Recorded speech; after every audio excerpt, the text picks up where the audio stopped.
Is there such a thing as too much luck? Is there such a thing as too much fun? Messing around, wondering how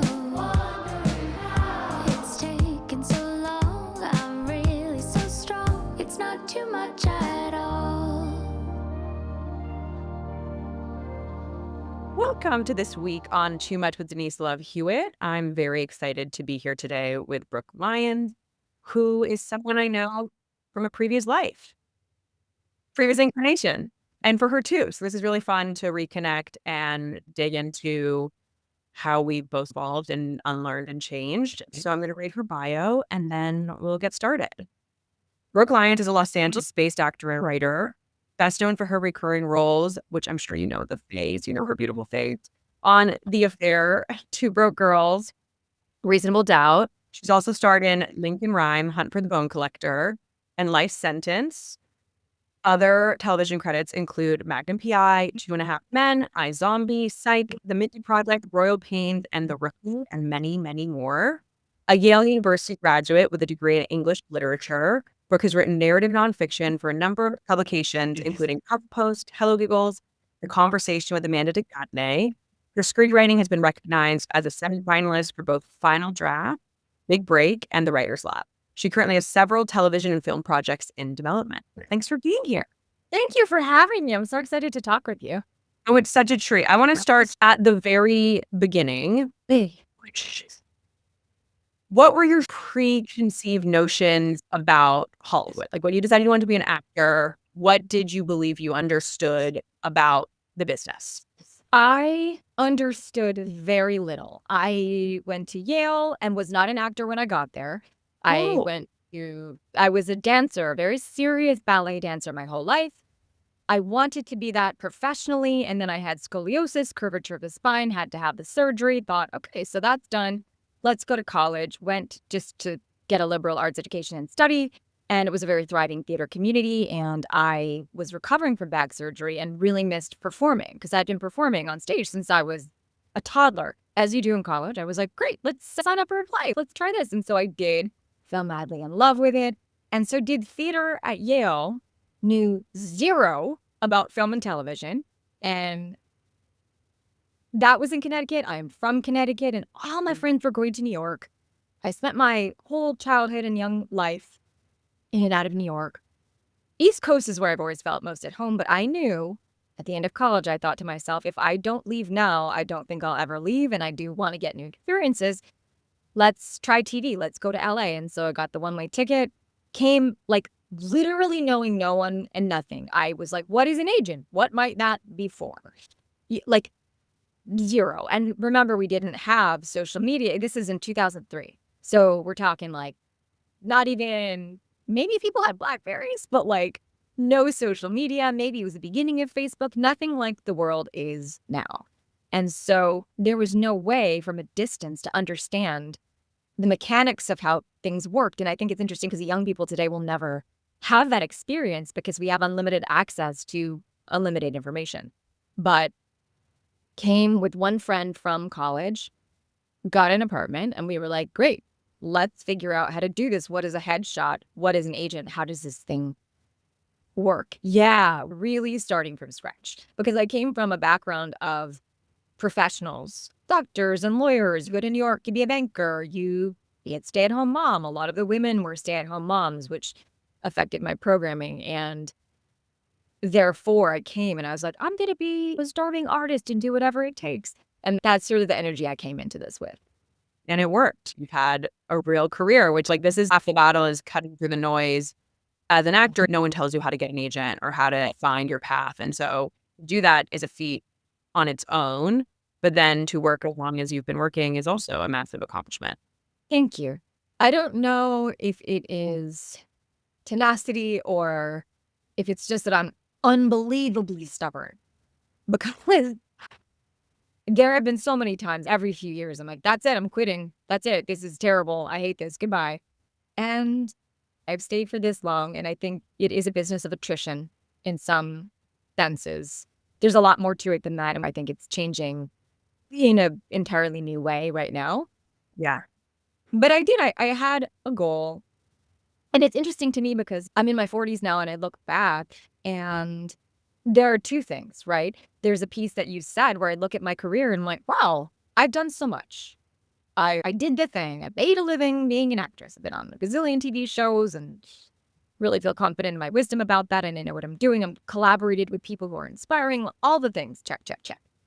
Then there are also the sites that I set for myself that I didn't reach, right? And you're sort of like, well, if I don't make this amount of money, or my face isn't on a billboard, or I don't win an award, or if I'm not a household name, like, and in Hollywood, maybe as in everything, but in particular in Hollywood, there is no end to that. Like, we both have friends at this point living here long enough who are Oscar winners, who are, like, and you talk to those people and it's still that way where they're like, "Ah, I really want to stretch myself and have this for myself." So I don't know. For me, it's always a mental balance of honoring the experiences I have had and the life and work that I've built, the body of work, and still having ambition in a way that's not punishing myself for not having reached that yet.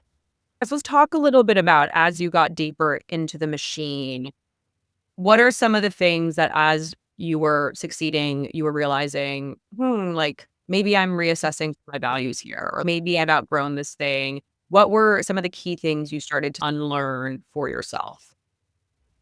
Ooh, I came in, and I've realized this recently, but I came in loving performance and wanting to be a part of telling stories that reach a lot of people. And I thought, great, TV is a great way to do that. Film's a great way to do that, right? What I didn't recognize at the time, because I was too young and not that self-aware, was that I really came here wanting to be seen, wanting to be chosen, wanting some external person to tell me, it's you, you're special, we choose you, and that would validate my entire worth. Yeah. And finally make me love myself and make other people love me and bring me money and fame. And like, that would be it. And life would be done and it'd be perfect, right? So I was seeking external validation, very sort of like firstborn daughter, high achiever coded. And then what happened, and this is interesting to me now, is that I think I'm very good at what I do. And that involves a lot of shape-shifting. That involves being able to adapt. Somebody gives you a note, great. Are you testing for a pilot? You're going to come in and test in front of a bunch of suits at the studio or network level. Oh no, the role you were testing for just got mysteriously cast last night. Here are 12 brand new pages that you're going to learn at 6 a.m. Can you do it? And I'm there like, man, coach, like, yeah, I can do it. Trying to prove and prove and prove. What I realized was that the shape-shifting involved in the artistry of acting had bled into my outside of acting life, where on the business side and on the personal side, I was contorting myself so much and amputating parts of myself, trying to be whatever anybody wanted. And at a certain point, it was in my 30s, I started to realize, wait, who even am I? I'm walking around just trying to be so palatable, be impressive, be seductive, whatever the situation needed, I wanted to be that. And if you are always looking externally to be what others want, it's very easy to lose a sense of who you are and why you're doing what you're doing. And so I think it was around the time that I had my first child at 36. And that was an awakening where if I couldn't do it for myself, I could do it for this baby, right? And what I mean by that is that the self-sacrifice, the people-pleasing, the not standing up for your values and saying, yes, I'll be anything you need at any time, which P.S. doesn't get you success. It just gets you overlooked. All of that had to go because I thought, oh no, I need to be the best version of myself for this person. I need to provide for this person.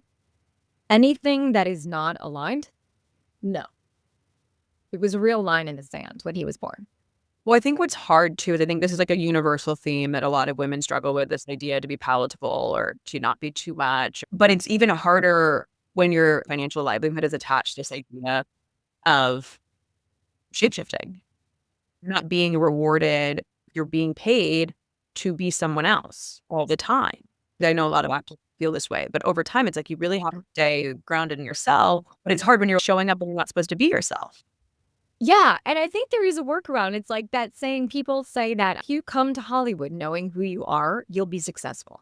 And then I didn't know who I was. I was a high achieving academic background, thinking that this would also be a meritocracy, that this would also be linear and academic. And if I worked hard and had talent, I mean, talent is really irrelevant. If you work hard and are disciplined and do all the right things, you will achieve what you set out to achieve. Of course, we both know it doesn't work that way. And within that is a lot of people pleasing, doing things by the rules. But the artists I've always loved, even like, yes, famous artists and ones we all know the names of, but even sitting in audition rooms, Yeah. right? Audition waiting rooms, I would be like, and I would look at the other actress. Let's say an actress rolled in, kind of messy. The hair's like this. Hey, I didn't print out the sides. Where are the sides? Oh, can I have some of those?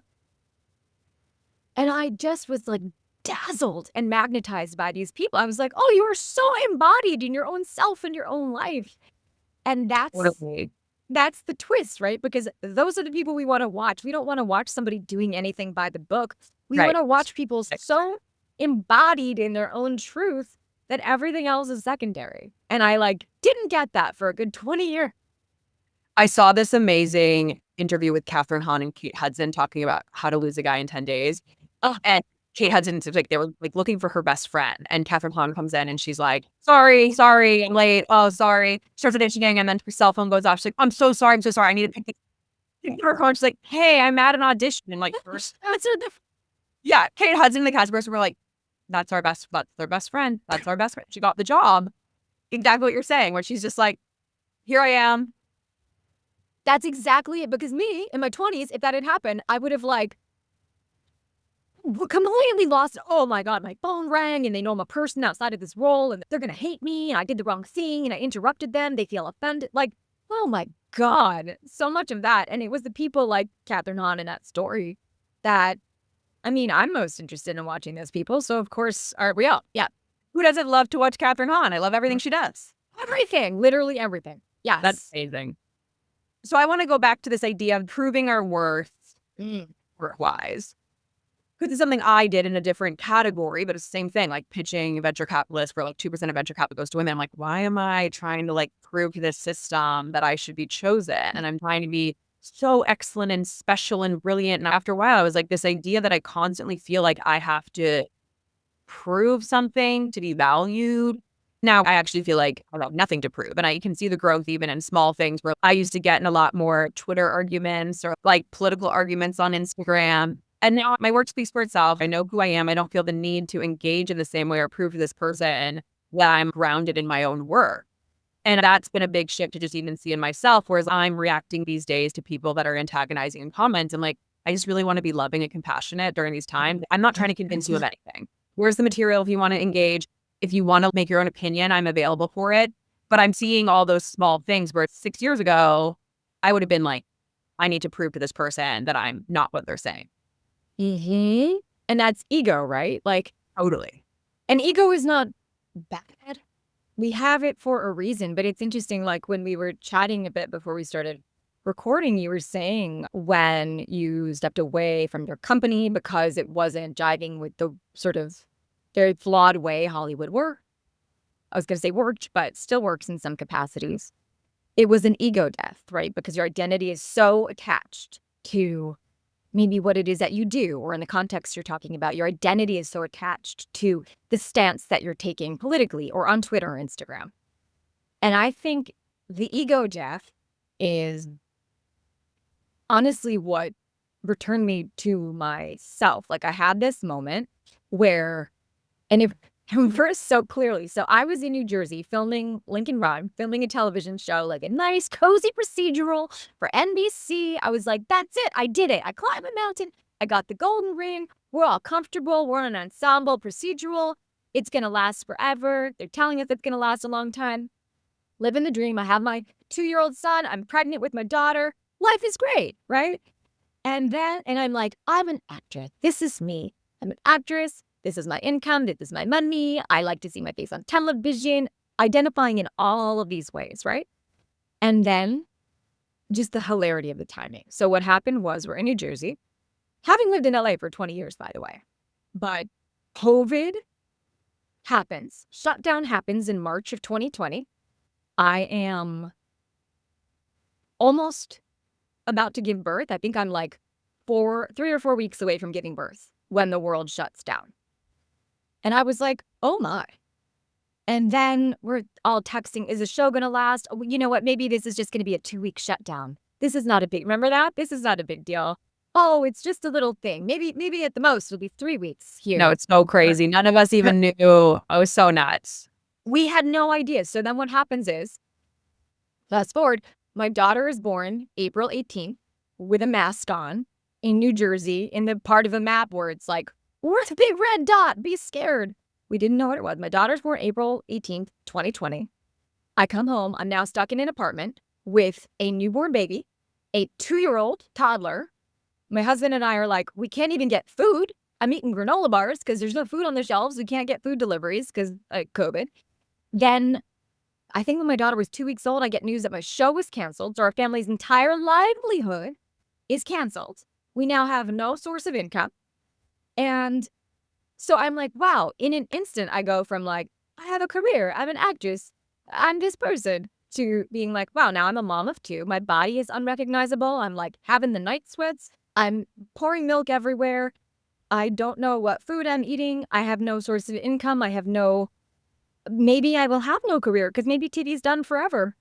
We're not even at home in LA. We're in New Jersey. So it was like, I remember thinking in that moment, my name, my body, my job, it was all gone. And I remember thinking, oh my God, I attached my whole identity to all of those things. Who am I now? Who am I when all of that is gone? And it took years to feel into that. And I know I've gone on a tangent, which is what I do, but No, I love it. I love the context because I was actually going to ask you because you're like saying, okay, when I became a mother, that's where I realized like I had been doing this thing. But now we're seeing your son's 2, you're deepening in to realizing that it's a layer beyond, okay, I'm shape-shifting, but who am I separate from all these things? And that's what it's important for people to know is that unlearning, unshedding, it's a long process, a lifelong process. It's a lifelong process. And I think that moment woke me up.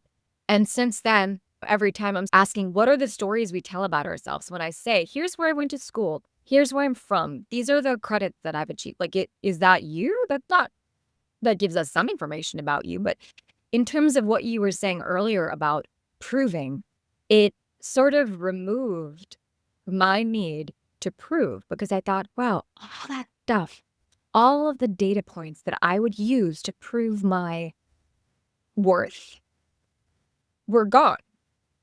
But I was still there and I still mattered. And in some ways I felt more feral and powerful than ever. I thought, holy shit, my power is not in any of those things I don't have to prove. I just have to exist and start from there. Yeah. And it's hard. It's hard to be like, okay, I exist, but the ego thing, does it matter? Yeah. Well, and we can do the spiritual work for ourselves, but then we're immersed in a culture where, of course, it still matters, and people are impressed by that. And that's natural, too. I think for me, the way that I've metabolized it is I had very unhealthy ambition before. How so? It consumed me in every way. The ambition that I possessed from a place of wanting to prove, wanting to execute and be like a machine. It's like unhinged. It's like unwell. I look back in college, like I had 3 jobs in high school. I got to college. I interned every year. I was working full time my senior year of school. Like all these things were just like, why? Like I was making no money. I look back now and I'm like, you like killed yourself for no reason. I just thought, I don't know, work was my church. Work was how I felt valuable.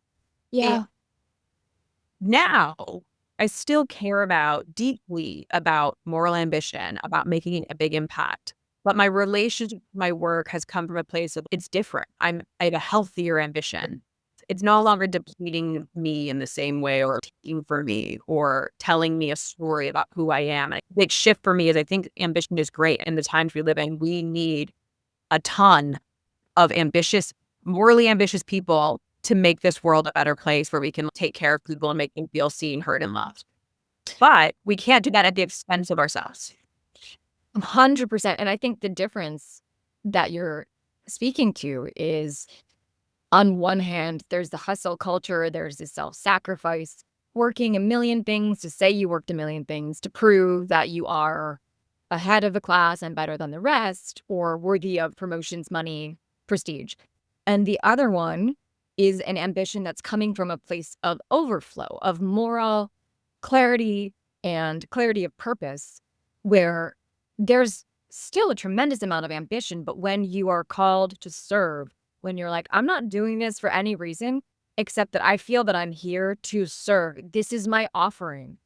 And it may sound lofty, but like, this is what I feel called to do. That is not an accident. This is my offering to humanity. And I will keep sharing this from a place of overflow. And when you do that, I think there's no end to the lengths you can go. Like, you don't burn out because it's coming from such a generative source.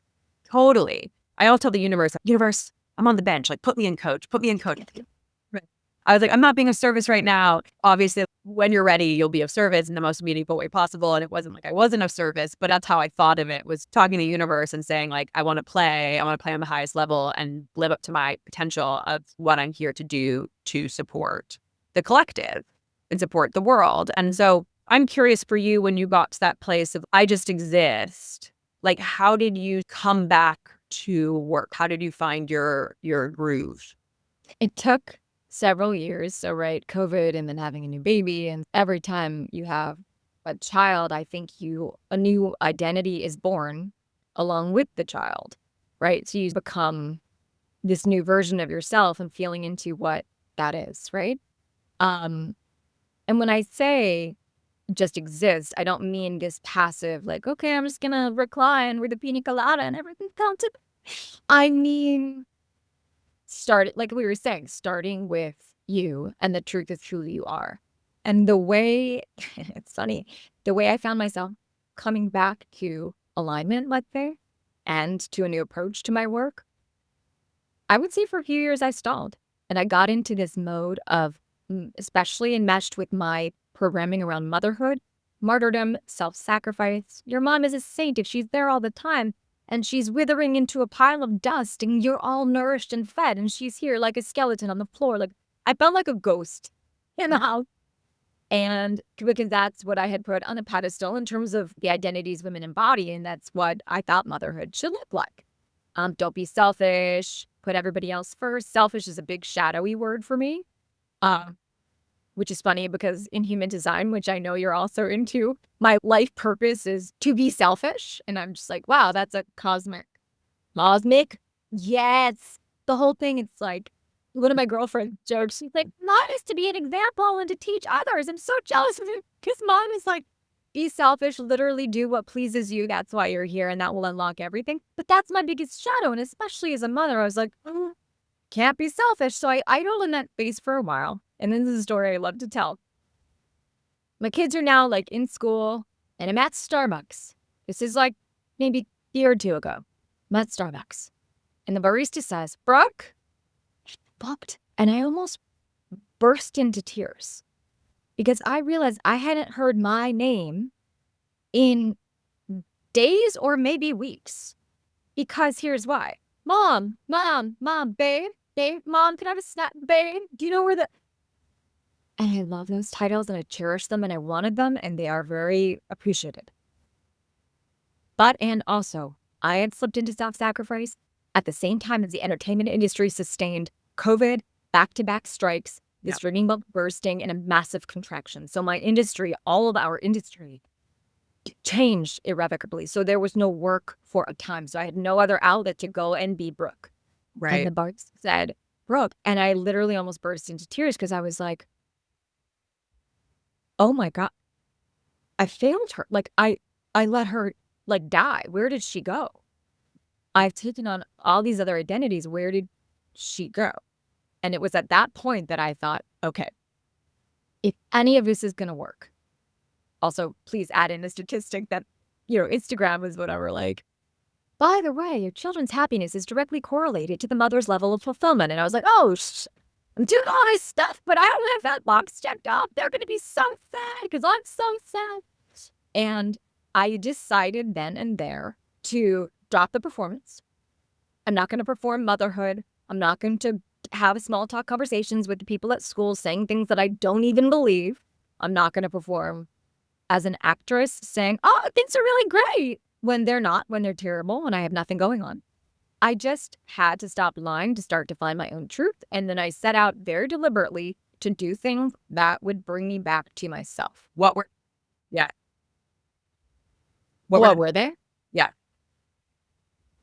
Some very simple things and free things like sleeping, saying no, leaving the house, saying, no, I'm not available to do that.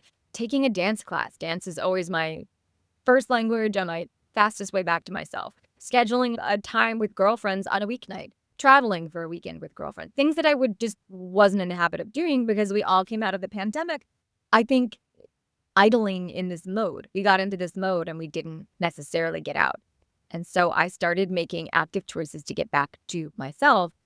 And then it's amazing. Once you start doing that, you magnetize things to you. Yeah. Not chasing, but like work opportunities show up, conversations show up, people show up. It's wild how that happens. Did that change your marriage dynamic at all? Did it affect it? Yes.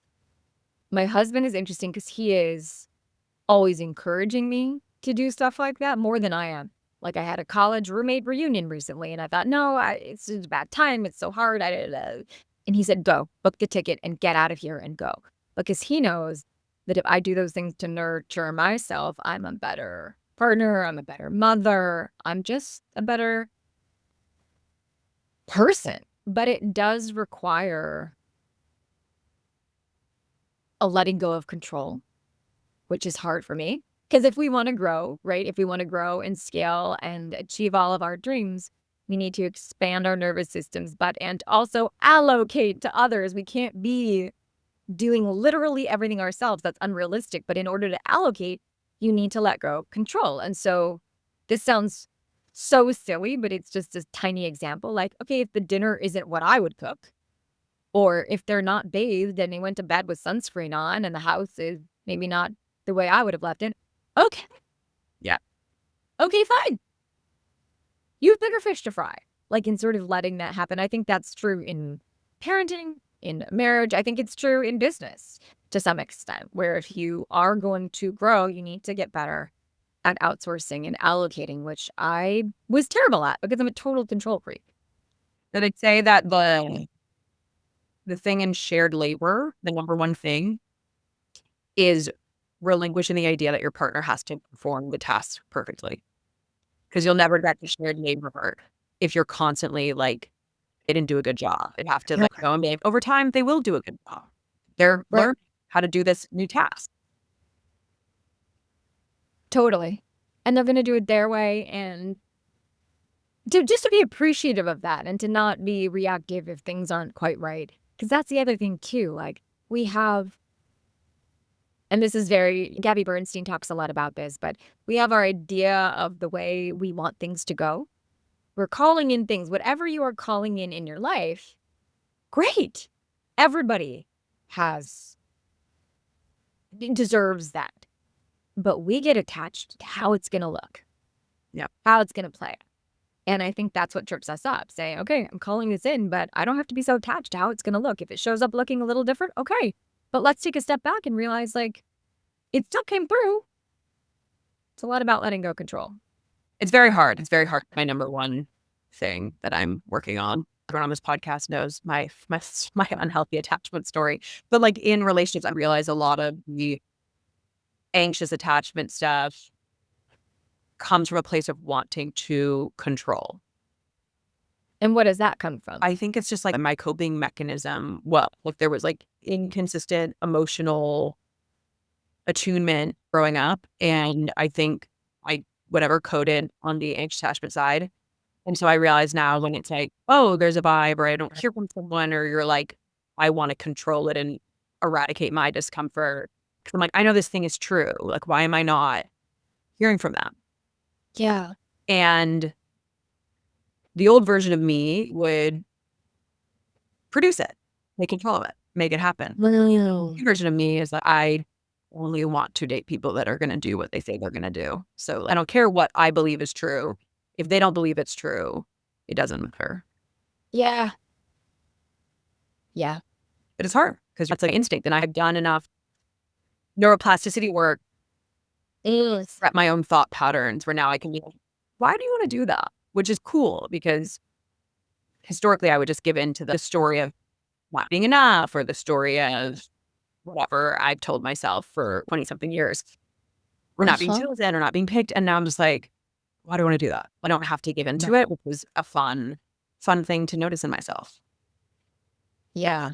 It is fun. And it's like once you start to do the reprogramming to give yourself just that pause before you react to say, wait a minute, why is this my instinct right now? Let me just think about that. And if you're able to live in that pause a little bit, what I've found is that everything becomes information. Yep. And I'm sort of like, wow, if I'm not controlling it, if I'm just, which is very hard for me, it's a practice. None of this is like, you did it and you're done. So it's always a practice constantly. But it's very interesting because if I'm not trying to control the situation, everything is information. I'm like, going to file that away. Okay. Just observing.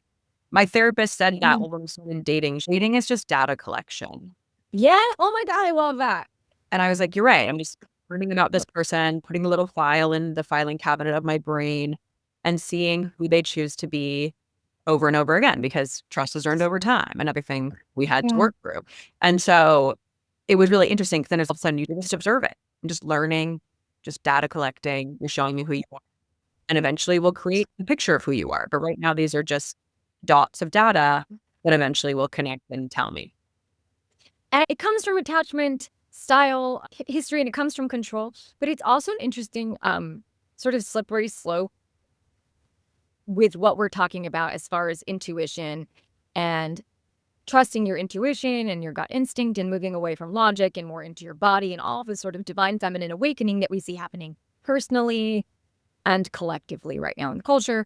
I always have to challenge myself because I know that I have the capacity to project narratives onto things, right? Mm-hmm. Like if somebody across the road that I know is like, I with a tight mouth, I'll be like, okay, they're mad that I did this thing and they're upset with me. They think about it all the time. And I will project a chivalrous narrative and I will say, oh, I know that because I read energy, because it's my gut instinct, because I know people. Yeah. And then I have to say, okay, no. That's your mental chatter. That's not your instinct. That's not your divine feminine knowing. That's just you projecting old stories onto a situation that is literally a person waving across the road. That's all you know. I have to be very having careful. a bad day, which is why they weren't super friendly, but you're like, oh, I did something. And I'm differentiating, I guess I'm saying, between your knowing and your intuition and sort of all that other stuff, anxiety and whatnot. So let's talk about intuition. How do we help? I think most of the population is cut off from their intuition, but let's just talk about women for the sake of this conversation.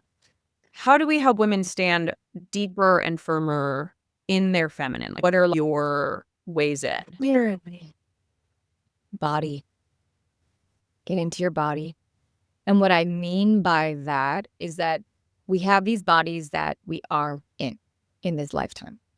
And we get cut off from them because we live in a highly logical, thought-based culture. And that's great. I'm not saying not to be logical.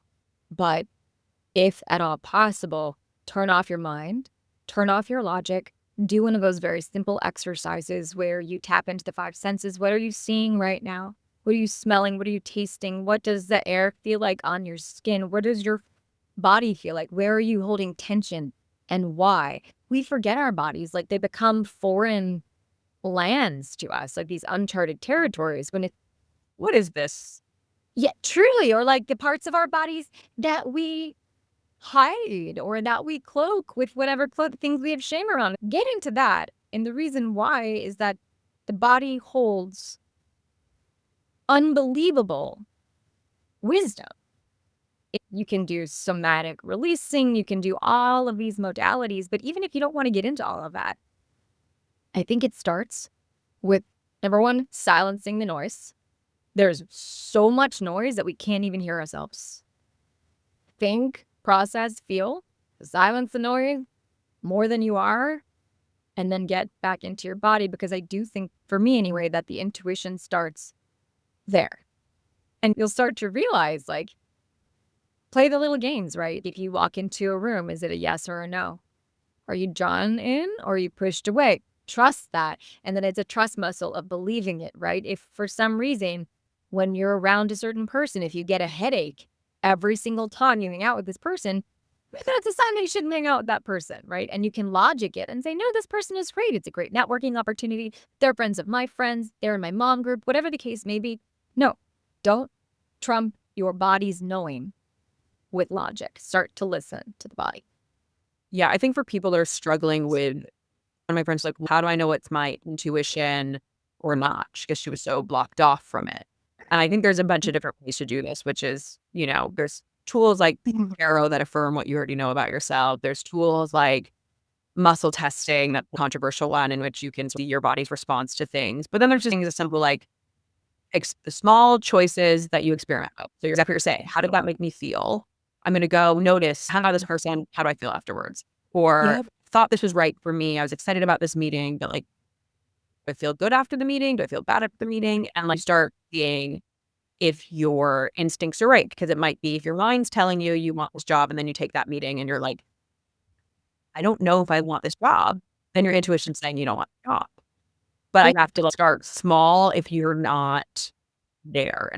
Unfortunately, I produced this event recently where there's an instance with just a groper, sadly. And after this happened, one of the girls that worked there wanted to go home. It was obviously very rattling for her. But I could hear herself starting to be like, well, maybe it wasn't that bad. And I was like, no, what just happened is horrific. Should never happen. Please go home. And like, we'll talk about it later, but like, let's not do what you're doing right now. He's like, you're right. Why am I doing this? I would never tell my friend that was okay. So what we do in our mind is try and like rationalize. And that's a big thing is actually I'm honoring this feeling right now. And my intuition is right. That was fucked up. That never should have happened. I'm not going to backpedal on that. And what you're speaking to is our inclination to override in service of being thought of as capable, or I can weather anything, or I can sustain any trauma and just keep on going. And that is my value, right? And I'm not criticizing it. I'm saying it in a funny voice because like, that's the way the world has worked for so long. And that's what we've been taught in Hollywood. I've had similarly some really awful experiences, as many women I know have. And you're like, well, my worth is proven by the fact that I can just soldier on, but that doesn't leave your body. It lives in your body and you're just holding on to it. So I think you're right, but it doesn't have to be complicated if you're just starting to tap into your intuition. I think it can be really simple. And 2 examples I like to look at. One is when you're pregnant. One is when you're like really sick. Just picture being really sick with the flu, right? That is when your body is undeniable, right? If you're having to be near the toilet because you're so sick with like norovirus or something, sorry to get gross, but this is what I'm saying. At that point, your body is so loud that you cannot override. You're not like, hey, slap on some lip gloss and come into work because I'm a boss bitch. No, you literally can't leave the bathroom. And that is like an extreme physical example, or any sort of illness, is your body saying, hey, I'm going to get so loud until you listen to me. Same thing with pregnancy, where like, I never napped. I never said no. I never like did all the things. And then your body's at a point where I'm sort of like, hello, hi, I'm going to leave this gathering now, literally right now in the middle. I'm going to go to sleep. Is it rude? Maybe. But my body had a megaphone to say what it needed. And I think when your body becomes so undeniable, that is when you listen. And if you can bring that type of listening into its more subtle cues, that starts to help you find your way, because to override doesn't make you a hero. It doesn't leave. It files it away until you process it. And your body's speaking to you all the time. Interviews I've done this at this point with very successful people.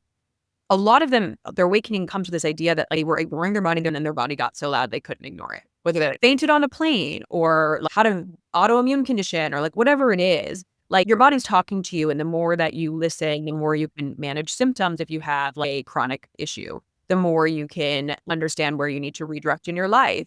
In the case of that young woman, it got confusing because she was at work and she wanted to not leave work because she felt it was her duty and obligation to be at work. Which is admirable, yeah. Yeah. And also any person who wants to be good at their craft does. And the only solace I had in that experience was, wow, at least the next generation of women aren't going to gaslight that feeling. They have another group of women that are saying this happened and it sucks and we're going to deal with it, but don't deny that this happened. That to me was the only silver lining I could find in that awful experience because it shouldn't have happened. Period. Maybe the thing we can control is that we get to react differently and support young women in different ways and maybe help them know themselves better at a younger age because we're not making them feel unseen. 100%. Even to speak to it, to give these experiences a voice and say, hey, this happened. And just saying it instead of ignoring it. Because I do think, too, there's a lot to be said for discipline, for respecting your job. And I'm not suggesting that how would anything work if we all shut up and we're like, my body feels like I need to nap today, so I can't come to work, right? Like, if you take it to that extent, it's like, no, actually, you need to still show up and honor your commitments and communicate with the people with whom you have agreement and all of that. That is respect. That is work ethic. And those things are valid and vitally important for society to function. But within that, there's an ability to speak to your experiences in a way that there wasn't before.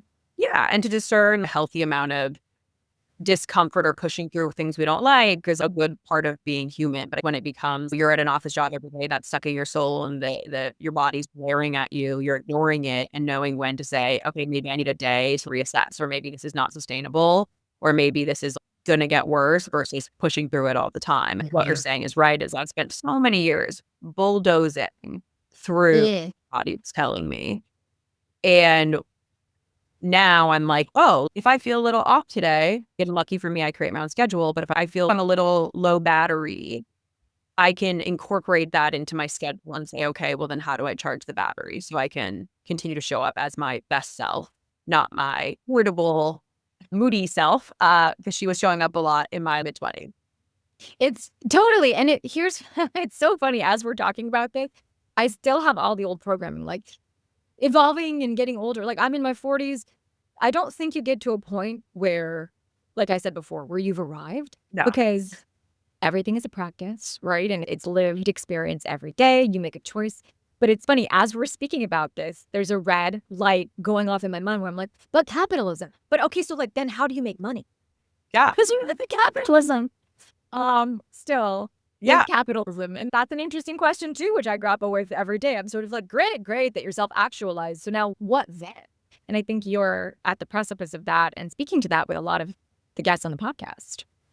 How do we design our lives to work for us in a meaningful way in a world that wasn't designed for most of us? So totally. This is the big question, and I'm still figuring it out. Like I certainly have not figured it out. But I thought you would have the answer.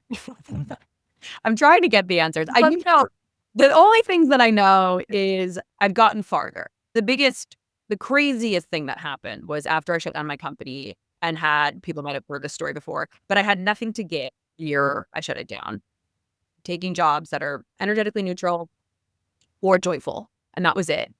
And I just floated that year. It was the first time in my entire life I had ever just floated, existed.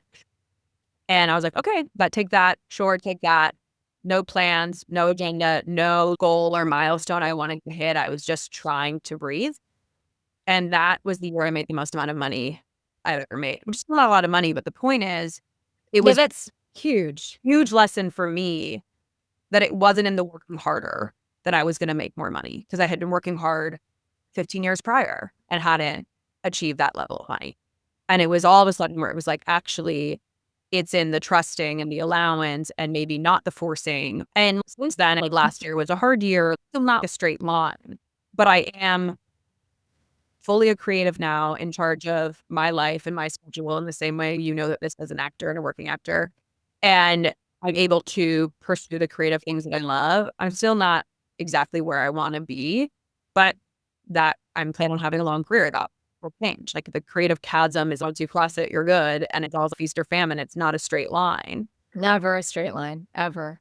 No, but it was a big thing for me where I was like, okay, so going back to the old way actually doesn't make sense because I've now just been proven that this way. I love that you're sharing that and keep sharing that because I think we all need more stories like that. Because when people tell their stories, it gives permission. It gives permission for the rest of us to say, wow, wait, you took your foot off the pedal and you lived and worked in a different way and you made the most you'd ever made that year. Interesting.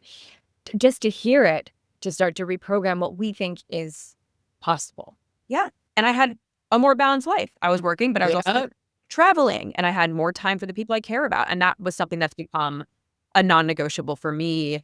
I read probably every book that exists about what matters when you die and what are people's regrets and what are the things we take away from the human experience. And it is always the number one. We never had enough time to spend with the people that we love. And connection is the number one driver of happiness. It is how we feel most human and seen and loved. And that is the thing that matters the most. And so that is something I will no longer sacrifice in sake of money or a job. Chills.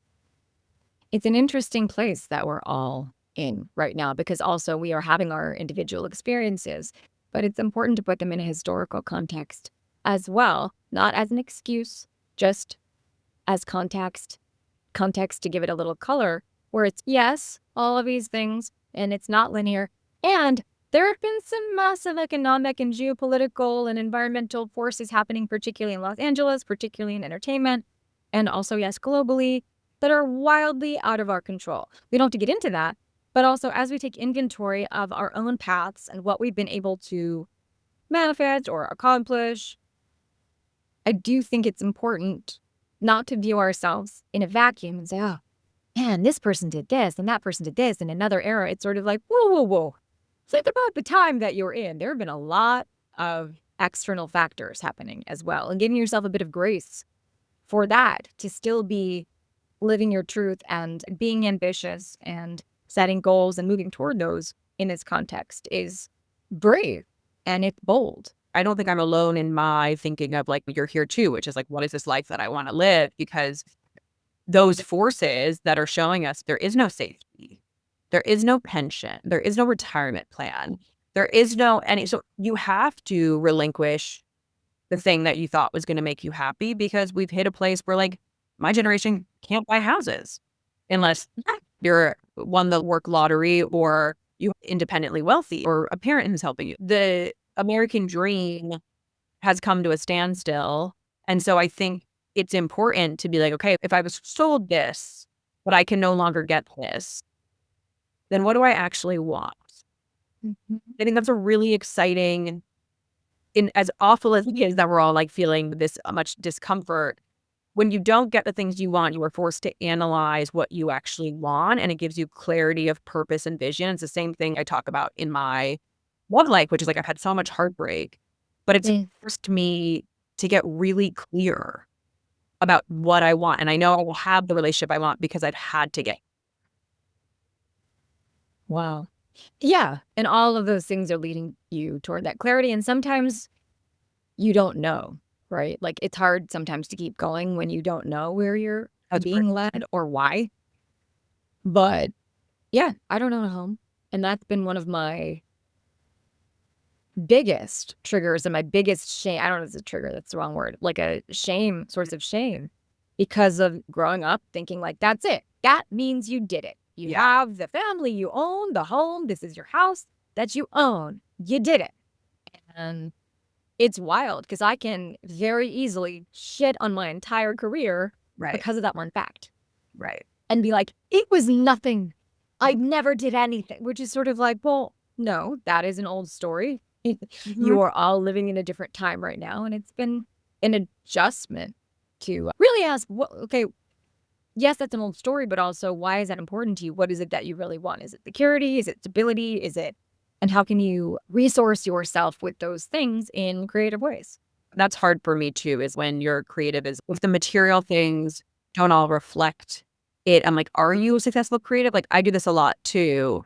And I've had to think about this because the people I know that have created the most seismic change in the world, meaningful impact and change, they weren't wealthy. And so you're like, what do we actually care about? And what are we trying to do? And is there a way to merge both? And I believe there is. I fully believe there is.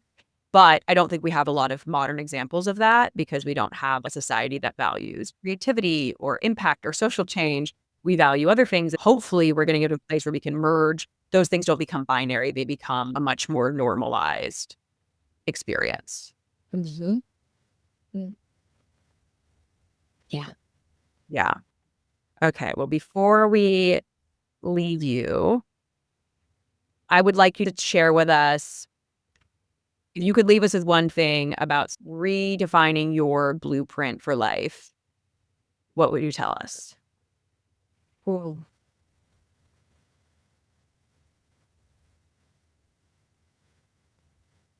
I'm thinking.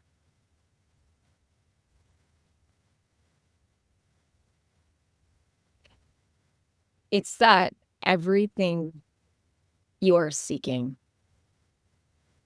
is already within you. It's a very Wizard of Oz type messaging where, take it from me, I came to Hollywood and I've spent 22 years seeking externally everything that I ever wanted, only to find at age 44 now, I always had it within me, the resources, the voice, the inner knowing.